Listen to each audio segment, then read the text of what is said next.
qui m'a envoyé un mot de félicitations, je suppose, parce que j'ai oublié, lorsque j'ai publié mon premier article au Temps moderne en 1975, Comment peut-on être arménien?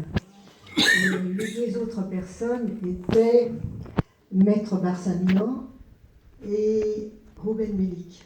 Ils voulaient me rencontrer parce qu'une arménienne qui publie dans les Temps modernes, c'était en quelque sorte un événement. Et vous savez, je n'oublie pas ça. Hein. De même que je n'oublie pas, alors cette fois-ci pour parler des femmes, lorsque j'ai écrit l'ébauche de ce premier article, je l'ai soumis à 3 personnes, 2 hommes et une femme. Et les 2 hommes, je ne sais pas qui ils étaient, sans doute que comme ils m'ont déplu par leur non-réponse, je les ai oubliés. Et la personne qui m'a répondu, c'était Anaït Termination.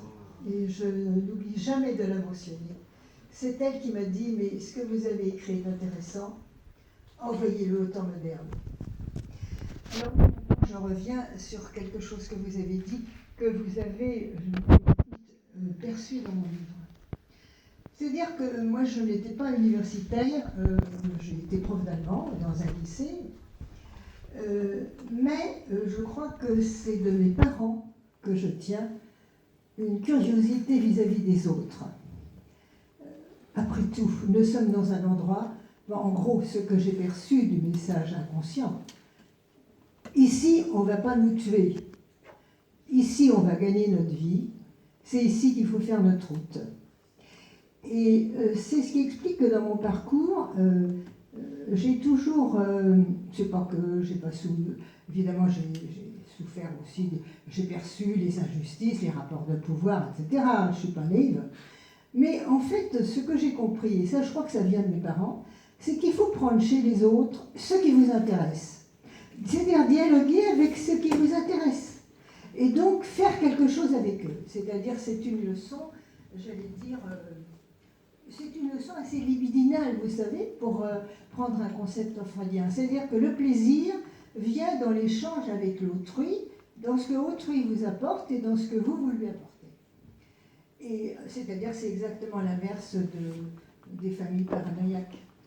Donc, ce que je veux dire, c'est que voilà, j'ai remarqué qu'Anaït Termination m'a dit, elle est au Temps moderne. Moi, j'étais au Temps moderne, je connaissais personne, et puis de là, j'ai poursuivi mon travail d'écriture. Alors, je vous remercie parce que vous avez vraiment perçu dans mon livre ce que j'appelle une écriture diasporique. C'est-à-dire qu'il y a à la fois de la littérature, de l'histoire, de la psychanalyse, bien évidemment, de l'autobiographie, mais vous avez très bien compris que c'est un livre qui trace un parcours, et ce parcours est dû, à mon sens, aux valeurs que j'ai reçues de ma famille, et qui sont quand même les valeurs chez beaucoup d'Arméniens de notre génération. C'est-à-dire, il faut faire avec l'autre. On m'a souvent demandé, dans des séminaires de psychanalyse, comment avez-vous fait si vite ? J'ai dit, écoutez, vous savez, moi je suis une famille de commerçants. On apprend qu'il faut faire avec l'autre.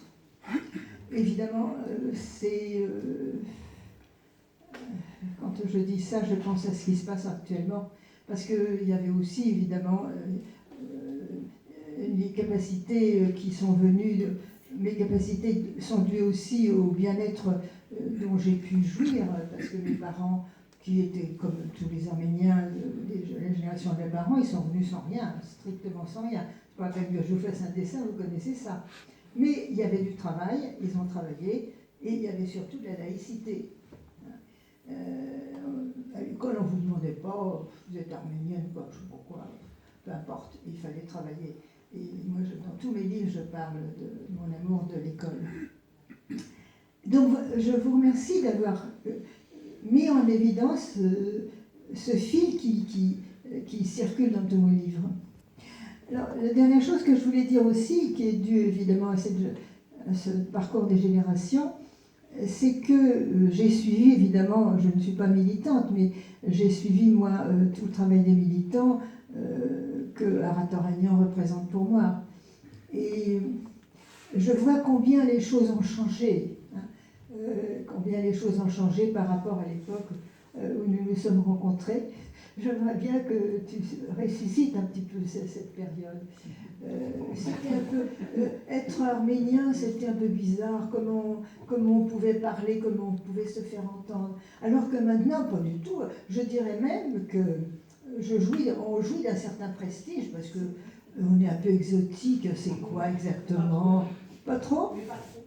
On n'est pas trop, oui, on n'est pas trop exotique, oui, oui. On est juste dans, oui, non, c'est plutôt, ça porte bien d'être arménien maintenant. Oui.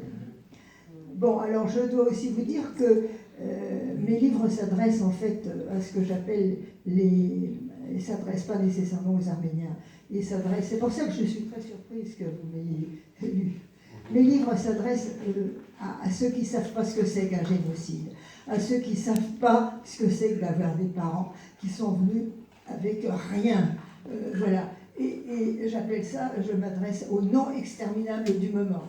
Et je dois vous dire que je ne cache pas dans mes interventions chez les psychanalystes, je ne cache pas le fait que j'ai publié le texte, le journal de déportation de mon père au temps moderne, parce qu'il y a eu la prise d'otage au consulat de Turquie.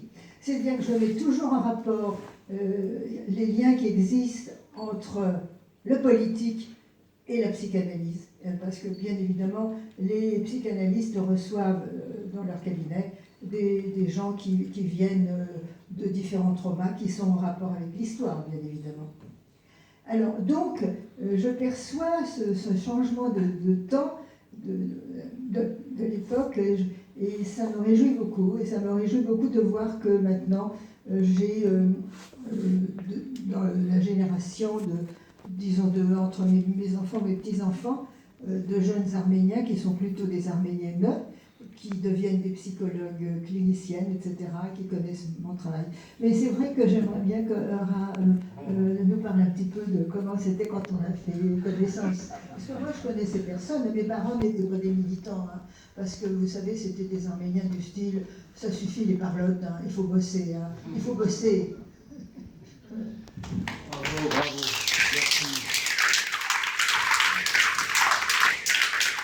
Merci beaucoup, Janine. C'est un prix très très mérité. C'est vrai qu'on se connaît depuis longtemps et tu fais vraiment, sans exagération, partie de ceux qui ont véritablement apporté de la valeur ajoutée au monde arménien, et notamment dans la réflexion et dans l'éclairage que tu nous as apporté, et ce qui était effectivement nouveau pour nous à cette période-là, même si c'était quelque chose d'ancien et très ancré dans la société française et qui était même arrivé à l'avant-scène dans la vie politique, à savoir la psychanalyse avec mai 68, etc.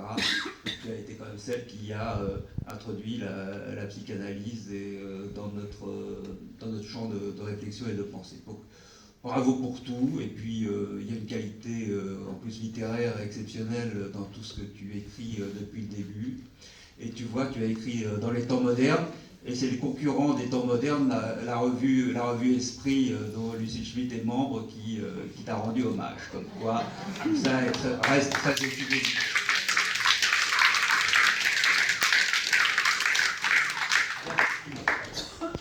Excusez-moi. Je suis resté là. Hein. Non, je voulais aussi vous dire quelque chose parce que c'est une dimension importante dans ma vie. J'ai été donc traductrice de Freud sous la direction de Jean Laplanche pendant à peu près 30 ans. Et je dois dire ça aussi pour rendre hommage à ce que j'appelle l'esprit laïque de France. C'est que j'ai été élue dans le comité éditorial alors que je n'étais pas du tout universitaire ni psychanalyste, mais je savais travailler. C'est-à-dire, encore une fois, je dirais, c'est pour l'égalité arménienne.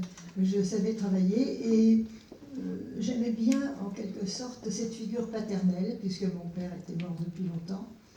Et je trouvais chez Jean Laplanche, qui est un grand psychanalyste philosophe, une sorte je pouvais faire, comme on dit, un transfert positif sur lui.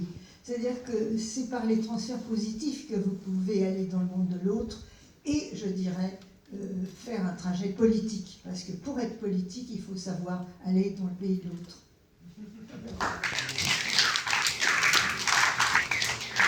Oui, merci. Vous pouvez rester. Ah bon. Ouais, c'est...